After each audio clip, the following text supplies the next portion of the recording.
Hey guys, oh my goodness, it is 3:13 a.m. in New York. I know my technique. It is 10:12 p.m. in Hawaii. So I wanted to do this stream today and talk to you guys about one of the things that I really admire right now is Chinese antiques, and I wanted to tie it in with minimalism. And if you guys have a clutter problem, if you guys realize, like, hey, your room is not put together, you might want to look at the details and see what's going on. So I'm going to be talking about that today. So, holiday season is coming up. As you guys know, this country, the United States, runs on consumerism. I imagine most of the world runs on that too. China, Korea, Europe, you know, I don't know about the Middle East, just being honest here. I guess like Dubai definitely does, but it's like a buy kind of culture. And the reason why it's getting pushed hard for us to consume is because if you want the economy to flourish, right? If you want people to keep their jobs at retail stores, and it's kind of pushed on you to just buy all this stuff. You'll be helping the economy that way. And my take is this: in the United States, especially, I can only comment about the United States because I live here, we have too much frickin' stuff. So, for instance, 2021 holiday gift giving guide. You guys know for holiday season, it's always push like you gotta buy stuff. If you want to show people that you care, you gotta buy them things. If you don't know what to buy them, then there are websites like Good Housekeeping that tells you, hey, why don't you buy some Crazy Fort's construction toy? Why don't you buy a portable campfire? Why don't you buy a planner? How about a crossbody bag? Here's my thinking, okay? A lot of this stuff is total crap. It's unnecessary stuff.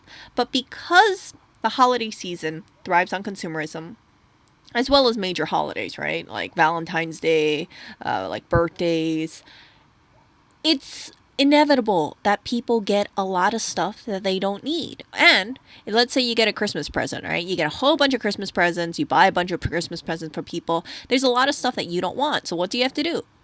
Day after Christmas or when after the holidays are over, you have to march your way over to a retail store to do the return. Chances are you're going to end up with a gift card, and then you're going to ask yourself for the rest of the year, what the hell do I buy? Like, I don't know what to buy. I have, for instance, right? Let's say I get something from a little boutique shop, or let's say I get a present from Sears. They don't give me the receipt, and then I get a gift certificate. Chances are, because I don't shop at Sears, right? It's just going to be sitting around, and it's like it doesn't have any use. So that's why I kind of think a lot of these gifts that a lot of these gifts that companies are saying buy, like really think second. Take a second thought about it, because chances are, if you're buying a gift just for the sake of buying a gift, there's a good chance this stuff is going to be returned. If anybody said, oh, I'll buy you a Live Life Beautiful planner, I would return it, or I'll have to regift it because I don't use a planner. If people are using a planner, chances are they probably bought the 2022 planner for themselves, or maybe someone else regifted them a planner, right? How many planners do you need if you're just one person, right? So all this stuff, right? And then gifts for her.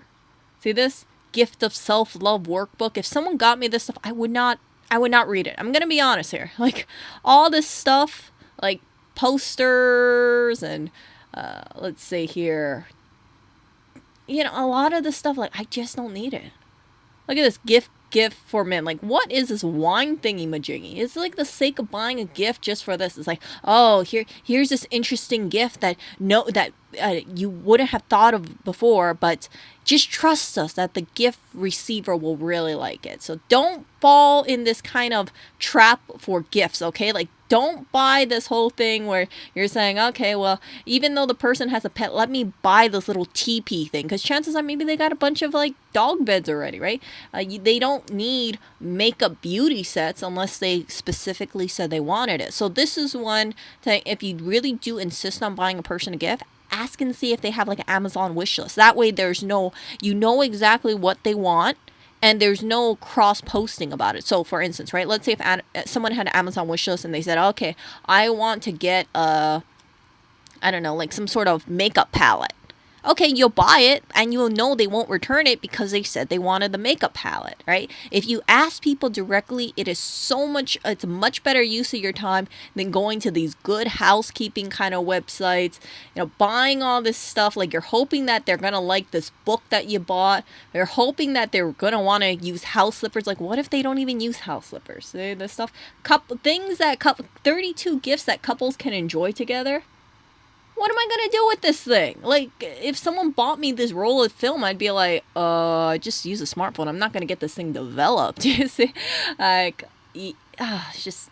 Anyway, so with that, right? It's little wonder why people end up with a bunch of crap and a bunch of clutter and a bunch of stress, having to go from store to store to make returns or exchanges because of holiday season. If you guys want to buy a good present, in my opinion, find out exactly what they want, or better yet, buy them lunch, buy them dinner, buy them consumables, buy them snacks, buy them cookies. The Japanese are really smart, because I went to a Japanese grocery store the other day, and the Japanese grocery store has these, like, okay, hold on, let me show you guys this really quick.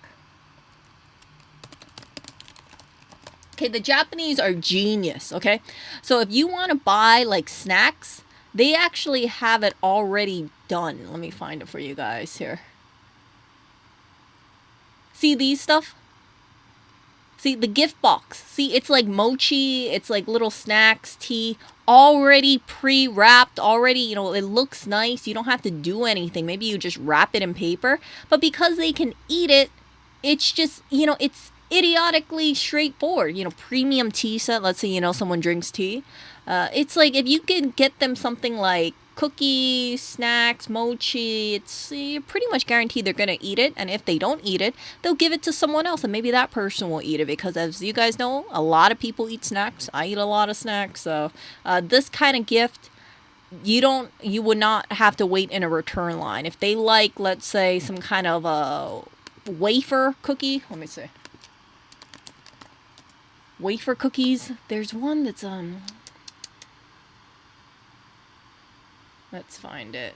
See these? Like these Japanese snacks that's already pre-made. Like Nijiya Supermarket sells it, Don Quixote sells it. It's already nice, it's pretty, it's not too expensive. This stuff is maybe like 10